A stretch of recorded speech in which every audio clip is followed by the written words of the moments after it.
This is Far From Home. I'm Scott Gurian, and I'm digging up another episode from my archives to share with you on this special anniversary. You see, it was 35 years ago today, on April 26, 1986, that Reactor 4 at the Chernobyl nuclear power plant in what was then the USSR caught fire and exploded, sending a plume of highly radioactive particles drifting northward across Europe.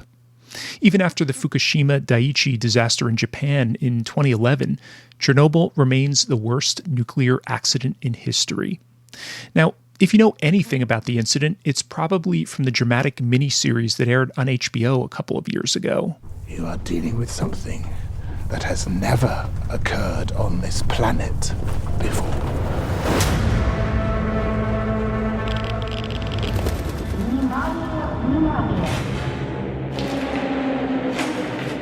Chernobyl is on fire. And every atom of uranium is like a bullet, penetrating everything in its path. Metal, concrete, flesh. Now Chernobyl holds over 3 trillion of these bullets. Some of them will not stop firing for 50,000 years. Back in 2016, I was driving across Russia and Ukraine with my friend Donna on my way back from the road trip to Mongolia that I documented on the first season of this podcast. The two of us planned to stay in Kiev, which is only about 65 miles south of Chernobyl, so I was wondering if it was possible to go there. Like most people, I initially had this fear that, surely this can't be a safe place to visit, even more than 3 decades after the disaster. In fact, I assumed that it probably wasn't even possible for an outsider to get anywhere near it. But I did some research online and learned that not only was it possible, but there are in fact a number of companies that take visitors on day trips to the site. Their brochures claimed that as long as you followed the tour guide's instructions and don't wander anywhere you're not supposed to go, the dose of radiation you'd get from spending an afternoon in the area around Chernobyl was just a fraction of what you'd get from a long airplane flight. So, early one Saturday morning, Donna and I showed up at the tour departure site just off Maidan Square in downtown Kiev. The folks from the tour company were waiting for us in a van that had yellow and black radiation warning symbols and a photo of a young girl wearing a gas mask. Not surprisingly, access to the area around the reactor, known as the exclusion zone, is tightly controlled, so we had to show our passports as identification and sign our names on a form, agreeing to a long list of rules. For our safety, we weren't allowed to wear shorts or sandals, touch any trees or plants, or eat or smoke anything outside of certain areas. I asked Donna if she had any concerns. How are you feeling? I'm fine. Are you nervous at all? Or? No. Really? Not at all? Not the least bit? No. Really? I think most people would be, probably. Listen, I've exposed myself to plenty of dangerous things. Chernobyl is the least of them. What compares to... Nuclear radiation? I don't know. Some men. All joking aside, she acknowledged a few minutes later that this was, in fact, a pretty serious matter, affecting thousands of people's lives. But when you're dealing with such a horrible tragedy, it's hard for many people not to approach things with at least a bit of dark humor. Even our guide Daria, who introduced herself and then handed us off to her colleague Igor to collect the balance of our tour fee. That was his job, she explained. Because I don't like dealing with money. I'm not afraid of radiation, I'm afraid of money, which is not mine. Igor took our payment, then handed me my own Geiger counter to measure the radiation. So I give you the Geiger. Okay. To make it work, you have to press the button. Okay. To stop it work, just leave it. It turns automatically off. It turns off after a few minutes. Okay. I tested it out. So it's this little yellow plastic thing. I think this is pretty simple as far as Geiger counters are concerned, and it lists the current radiation level. So here we are in downtown Kiev, and it's 0.14, I think they call them microsieverts or something. So I'll keep an eye on it as we head over to the affected area and see how that changes. A few dozen other people began to arrive, and I was curious to hear what attracted them to this tour. Ian was an American living in Germany. When I was a kid, I watched the documentary Life After People, and they show Chernobyl as like the epitome of like what happens to a society after like people leave it because it was abandoned for like 30 plus years.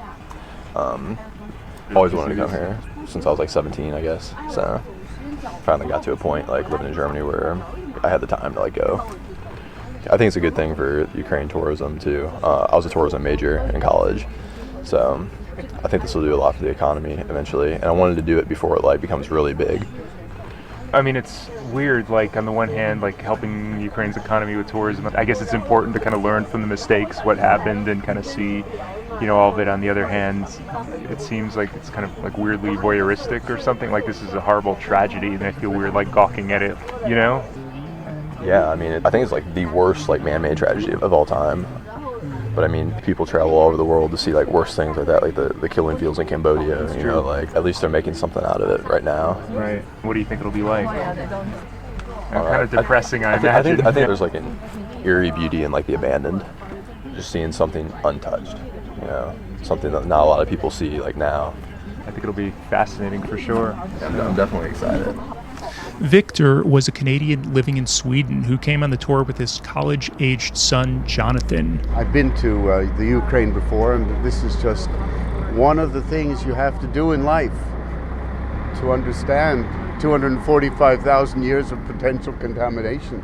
I mean, Europe could have been wiped out as a result of this. So I've never been a great proponent of atomic power. I think it's monumental. Jonathan and I were recently in North Korea, and I think that's also a place everybody should go to and get appreciation, the other side of the story.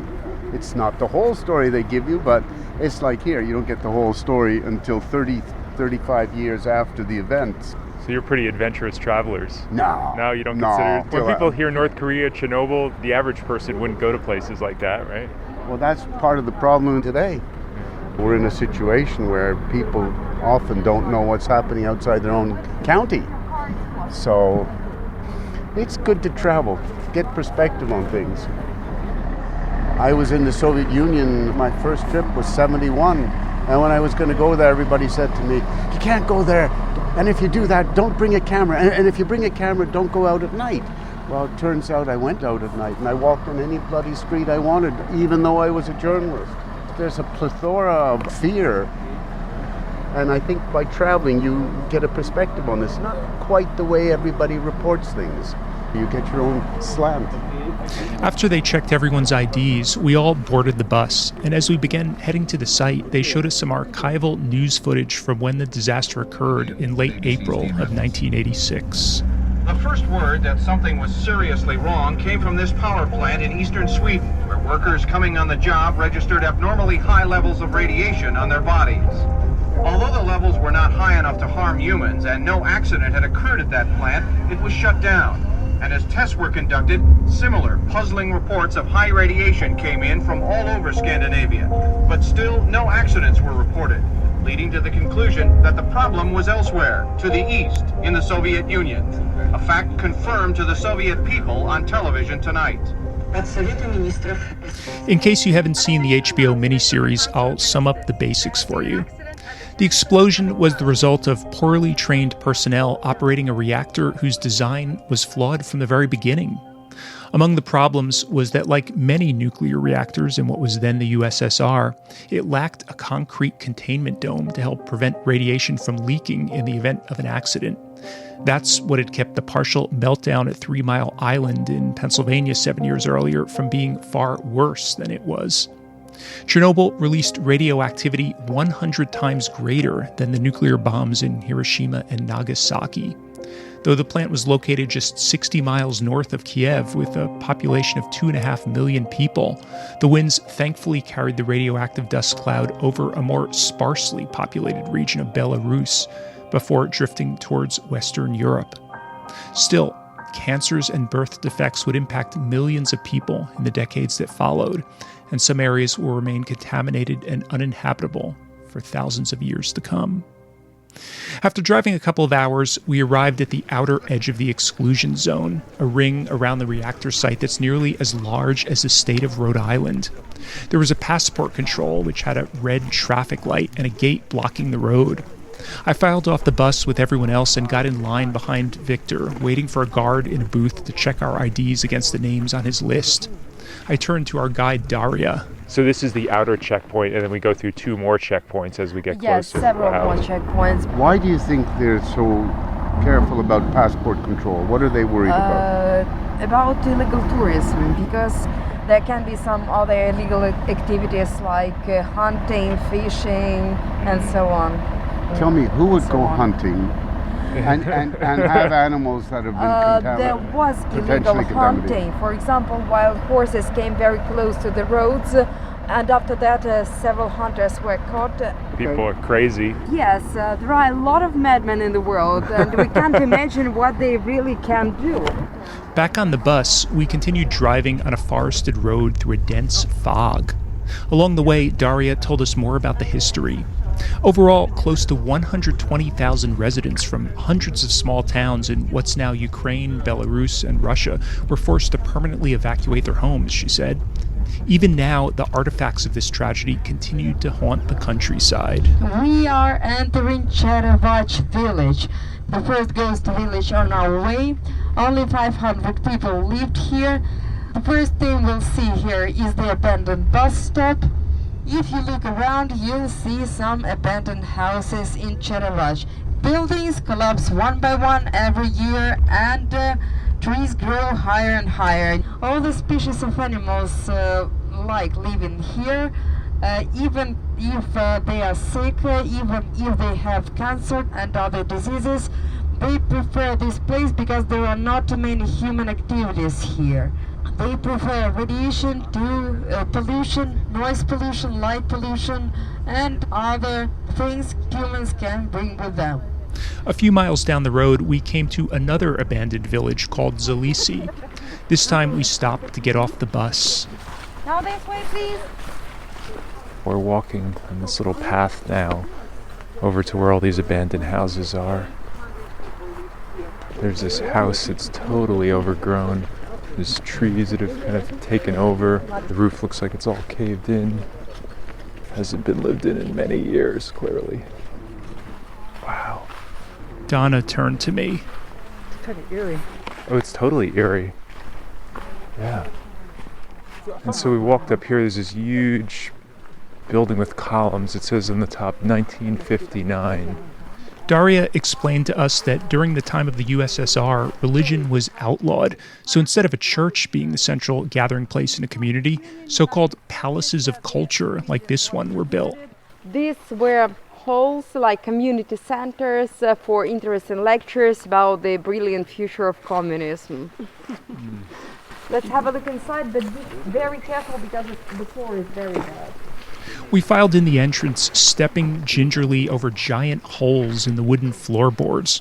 Tiles had fallen down and piles of paint chips were scattered about. After passing through what seemed like a lobby sort of area, we entered a large auditorium with a stage. I could still see decorative molding on the plaster walls, and it appeared as though there were once giant chandeliers hanging from the ceiling. Looks like it was a beautiful building at one point. But now the windows were blown out, so there were leaves on the floor, and it looked like animals might have been living in there. Daria pointed to a big red banner hanging at the front of the room.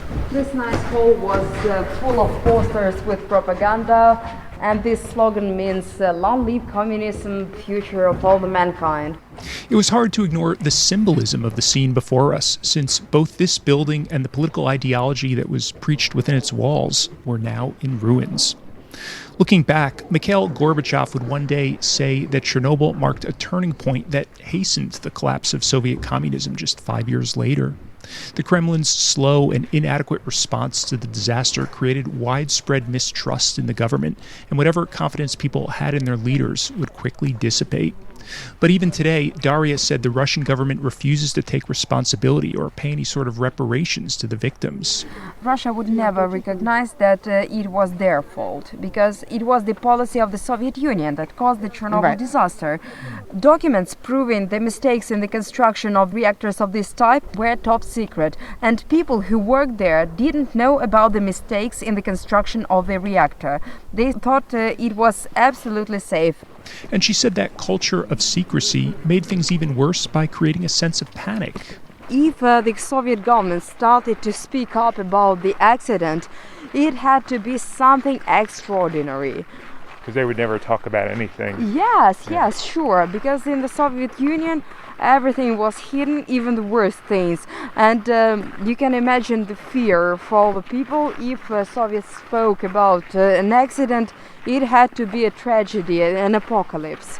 So my friends, when they knew that I got this job, those who are younger, they said, wow, you work in Chernobyl.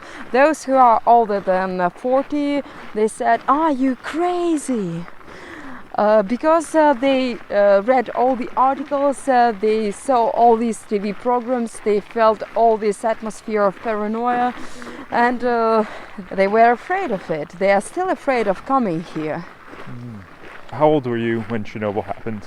I was 3 years old. Okay. I don't remember too much. I remember only that my mom took me to southern Ukraine first and then to Moscow.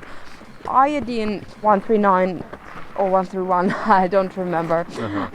It's very light and people could inhale, ingest it, and children are especially sensitive to it, and it causes thyroid cancer.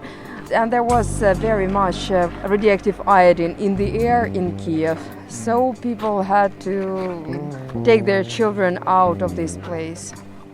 In the years following the disaster, more than 500,000 people, mostly from the military, were involved in the cleanup process.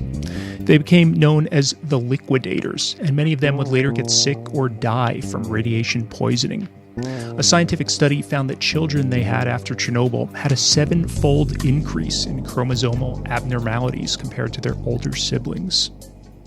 While the cleanup ended in 1991, there are still thousands of people working in the exclusion zone to monitor radiation levels and keep them under control, along with scientists conducting experiments to track the effects of radiation on wildlife and guards to keep out illegal hunters and people scavenging for scrap metal or firewood.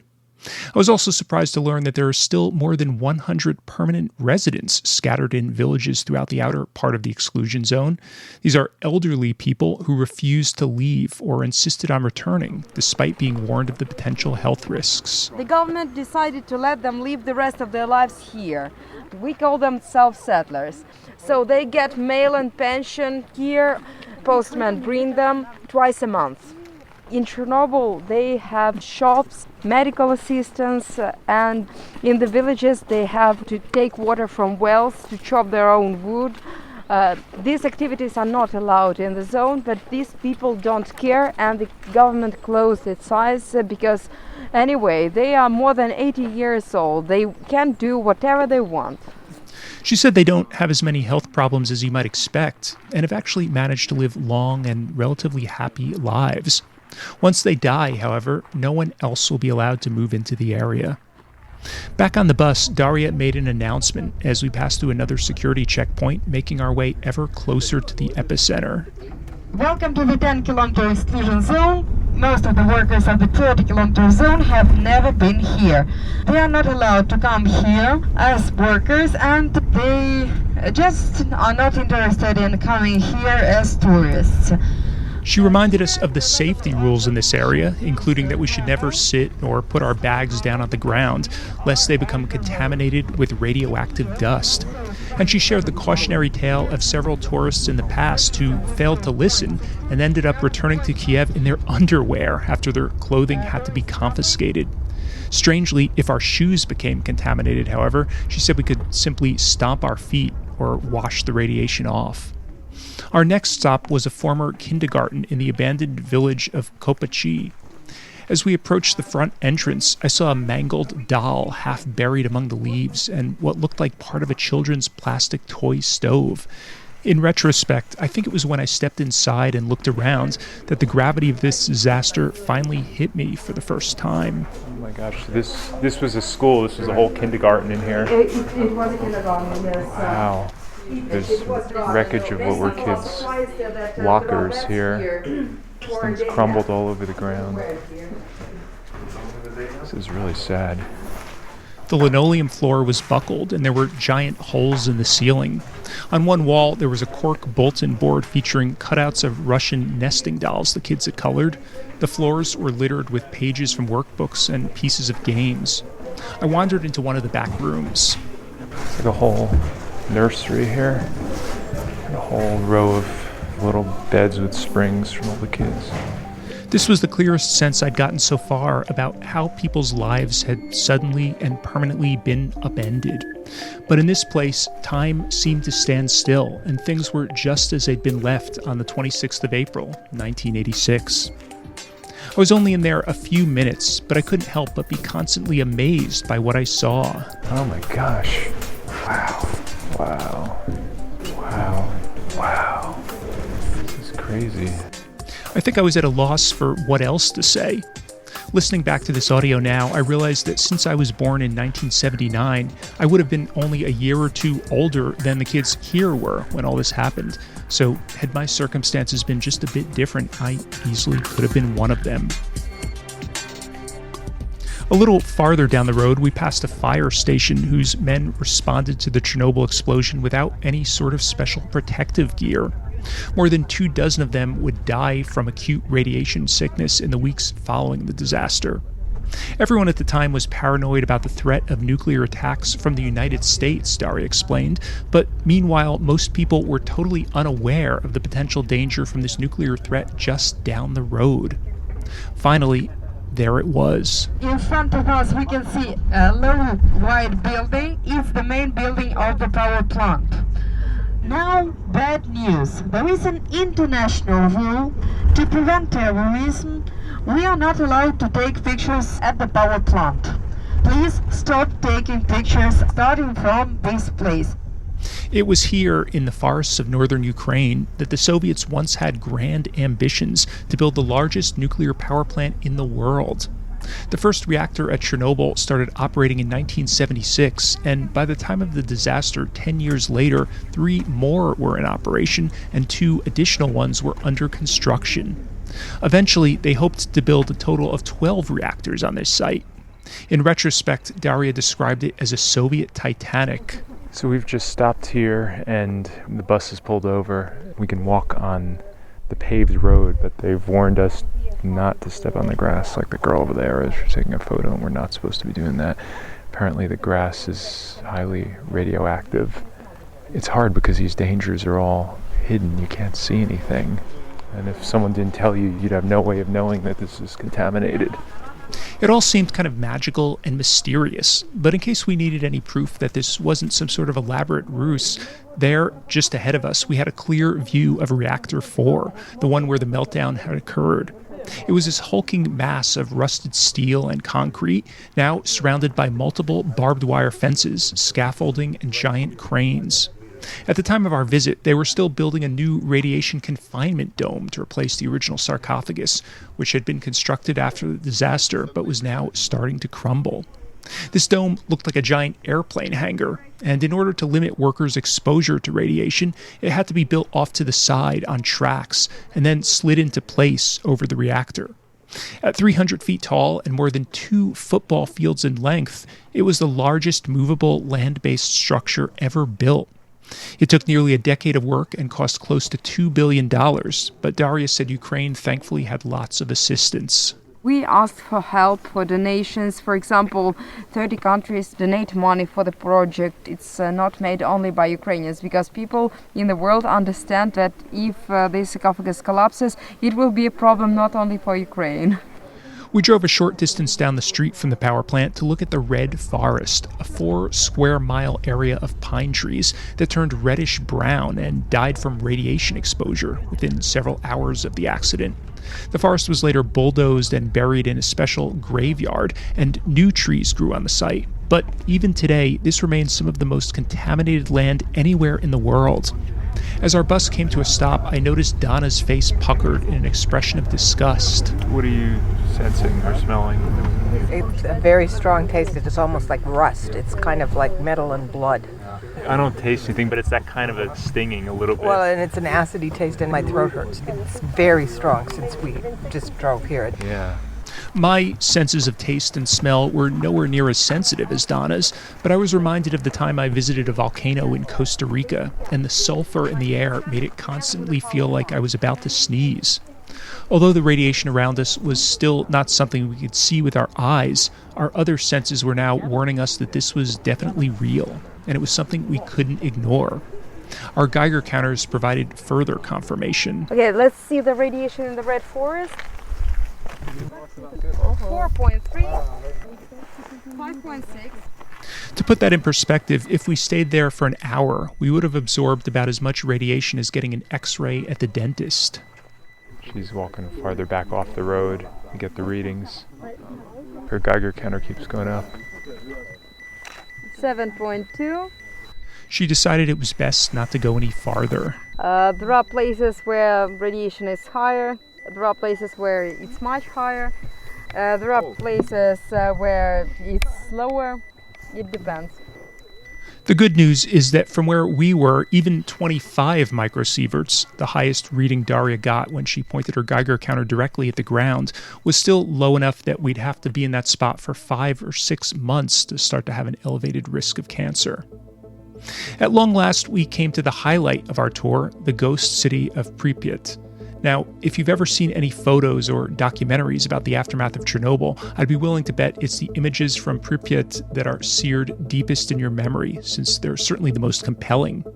Back in 1970, when construction started on the first reactor, all the workers needed a place to live, so the government built this new town for them 2 miles away from the power plant. Its population quickly grew to 50,000, including 17,000 children, with about 1,000 babies born each year. Now, it was eerily quiet.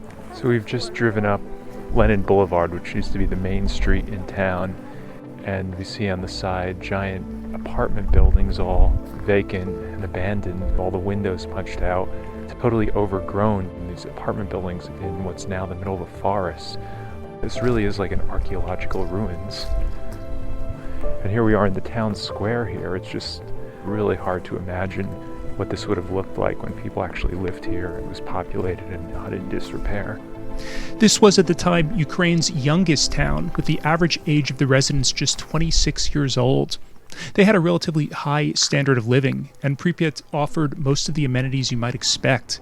Hundreds of prefab apartment blocks, 5 schools, a hospital, playgrounds, and stores. Daria showed us around. The best supermarket in the Soviet Union is this white building, and near it there was a restaurant with a very simple name restaurant, the only one in the town. Over there is a hotel. All the scientific delegations stayed in this hotel after people were evacuated. In another building here, the Palace of Culture Entertainment Center with a cinema, a theater, a gym, a disco, and so on. And of course a room full of posters with propaganda. According to the official rules, no one is supposed to enter any of these buildings, but in practice, all the tour companies ignore that. And it seemed pretty likely that the authorities knew this was happening, but simply looked the other way. We walked into the Palace of Culture. Stepping on shards of glass here.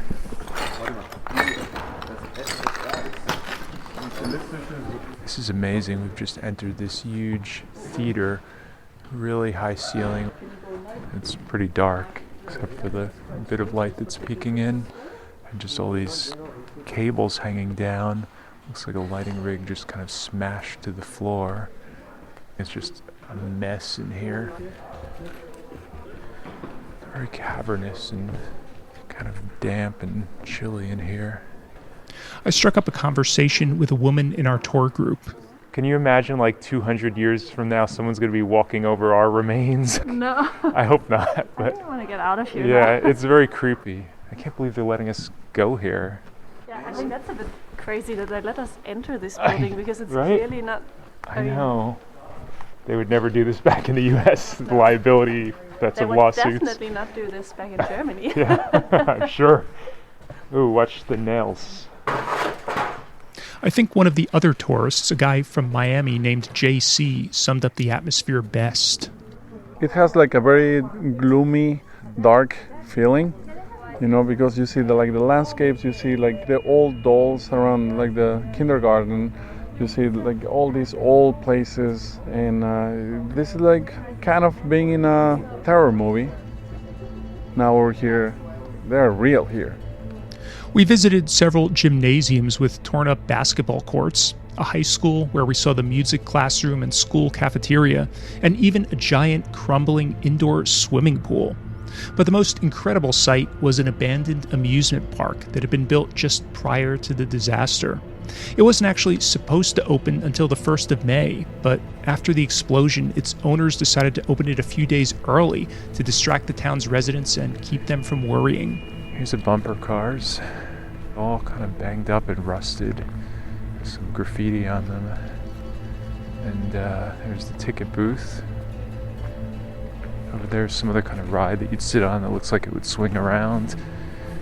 And there's the Ferris wheel over there, all the little yellow cabs still just sitting there. It's hard to fathom, but for several hours on the afternoon of April 26, 1986, kids were having fun using these bumper cars and riding this Ferris wheel, while there was this enormous danger all around them. The government initially downplayed that danger, so it wasn't until the following afternoon, 36 hours after the initial blast, that they finally issued an order to evacuate. Residents were given just 1 hour to gather their personal documents and prized possessions before boarding buses and trains bound for safer areas. They weren't allowed to take their pets. By early that evening, the city had almost completely emptied out. Government officials told people that this was just temporary and that they'd be able to return in 3 days. More than 30 years later, they still haven't been allowed to move back.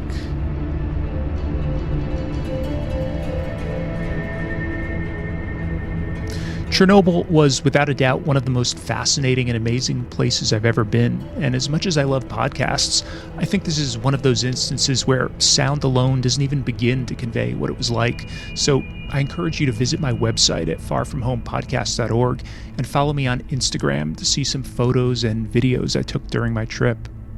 Thanks to Katie McGee, Jessica Williams, and Donna Salter for editorial assistance, and to the Public Radio Exchange for podcast hosting and technical support. If you're a new listener to my show and you enjoyed this episode, I recommend you go back and delve into more of my archives, since I've got tons more fascinating stories from far-flung places like Peru, Iran, Turkmenistan, and Mongolia. Until next time, thanks for listening.